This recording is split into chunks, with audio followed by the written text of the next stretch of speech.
የኢትዮጵያ ብሔራዊ ምርጫ ቦርድ የሰባተኛው ሀገራዊ ምርጫ ቀሪ ስራዎችን ለማከናወን ተጨማሪ የሆነ 9.7 ቢሊዮን ብር እንደሚያስፈልገው በትላንትናው ዕለት ለሕዝብ እንደራሴዎች ምክር ቤት ለፕላን በጀትና ፋይናንስ ጉዳዮች ቋሚ ኮሚቴ አሳውቋል።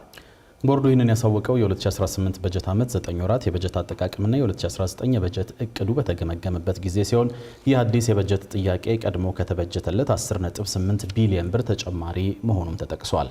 ይህ ተጨማሪ በጀት የሚጸድቅ ከሆነ አጠቃላይ ለምርጫው የሚያስፈልገው ጠቅላላ በጀት 20.5 ቢሊዮን ብር ያደርሰዋል ተብሏል።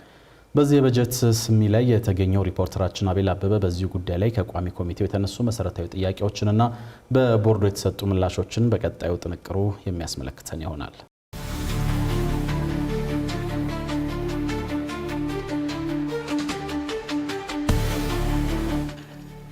የጸደቀው 10.8 ቢሊዮን ብር ነው። የተስተካከለው እንደዚሁ በተወሰነ መንገድ ማስተካከያ ቢኖረውም 10.8 ቢሊዮን ነው። ወደ 53 ቢሊዮን ከጸደቀው 53 ሚሊዮን ልዩነት አለው ከጸደቀውና ከተስተካከለው በቁጥር ደረጃ። አፈጻጸሙ 6.2 ቢሊዮን ነው። ስለዚህ 57.4 ነው። 57% ነው የሚለውን አው በትክክል ነው። ግን ምንድነው ብዙዎቹን የክፍያ ተግባራት የፈጸምነው በሚያዝያ ወር ነው። በቢሊዮን የሚቆጠር ለአስፈጻሚዎች የሚከፈለው ክፍያ በሚያዝያ ወር ነው የተከፈለው።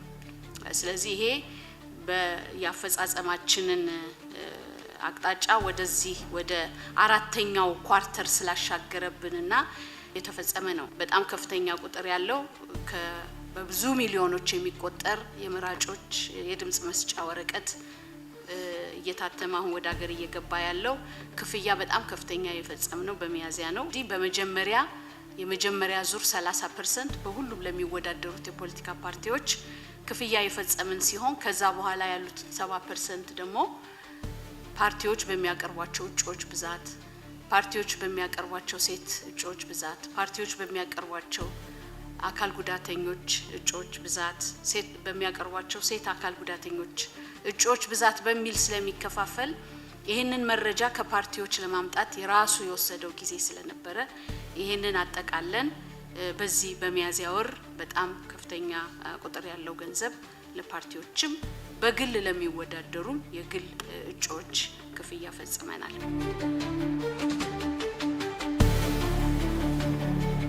አሁንም ለምርጫ ማስፈጸሚያ የሚሆን ተጨማሪ በጀት የሚያስፈልግ መሆኑ ሲነሳ ይሰማል። ስለሆነም ተጨማሪ በጀቱ ምን ያህል ነው የሚለው በግልጽ አልተመላከተም እዚህ በጀት እቅድ ላይ። አሁን ለዚህ ዓመት ምርጫ ማስፈጸሚያ የበጀት እጥረቶች እንዳሉ ይነሳል። ነገር ግን ምን ያህል ነው የሚያስፈልገው የሚለው ተካቶ አልቀረበም እና እሱንም አስተያየት ቢሰጥበት።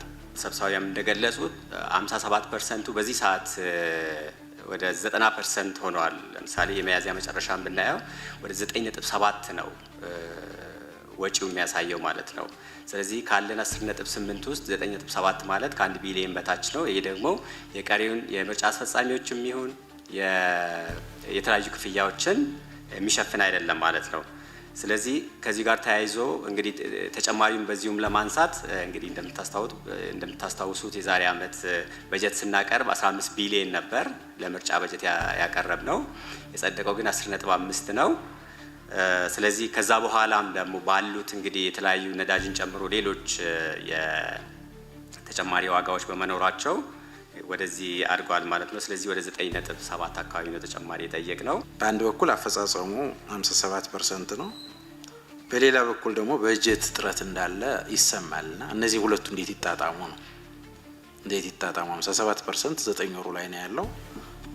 ነገር ግን ደግሞ በሌላ በኩል የበጀት እጥረት እንዳለ በአንድም በሌላ ምክንያት ይሰማል ከምርጫ ቦርድና እነዚህ ሁለቱ ጉዳዮች እንዴት ይጣጣሙ የሚል ሀሳብ ነው ያለኝ።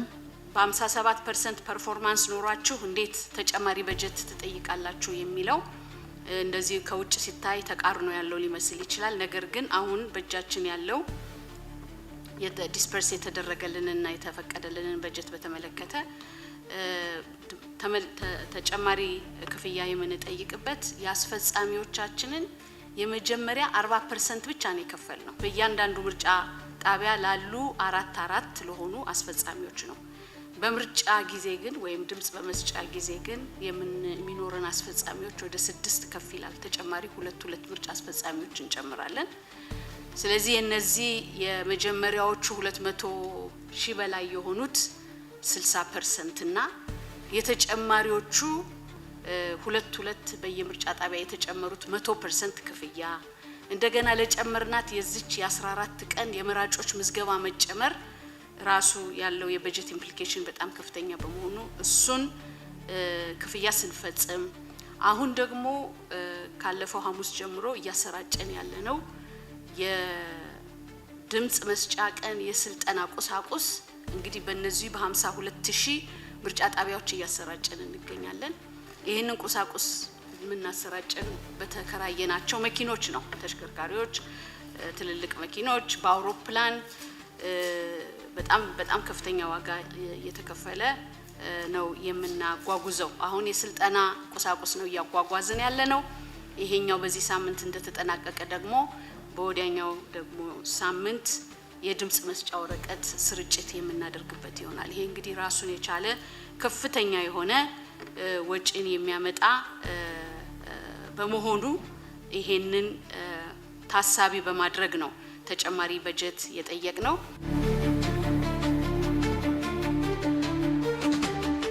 በተለያየ ምክንያት በጸጥታ ምክንያት ምርጫ ሳይደረግባቸው የሚቀሩ ምርጫ ጣቢያዎች፣ የአስተዳደር ወሰን ጥያቄዎች ወይም የምርጫ ውጤት ድንገት የሚሰረዝባቸው አካባቢዎች ለነሱ ተጨማሪ በጀት ከግምት ውስጥ እንደገባ ያነሳልና ዛሬ ላይ ሆኖ ይሄን ማቀድ ይቻላል ወይ?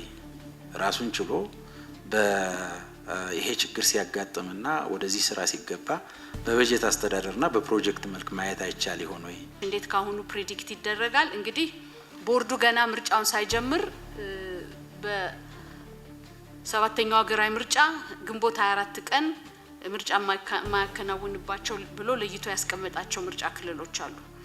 እነዚህ ምርጫ ክልሎች በግንቦት 24 ምርጫ አይደረግባቸው እንጂ በቀጣይ አይደረግባቸው ማለት አይደለም። ኢሚዲየትሊ ይሄኛውን ምርጫ እንደጨረሰ ፕሮግራም ለብቻው አውጥቶ የሚያከናውነው በመሆኑ የ7ኛው ሀገራዊ ምርጫ አካል ምርጫ በመሆኑ ለየት ያለ ፕሮግራም የሚያዝበት ወይም በጀት የሚያዝበት ሳይሆን ሊሆን ግድ ያለ ነገር ስለሆነ ከዚህ አንፃር ነው።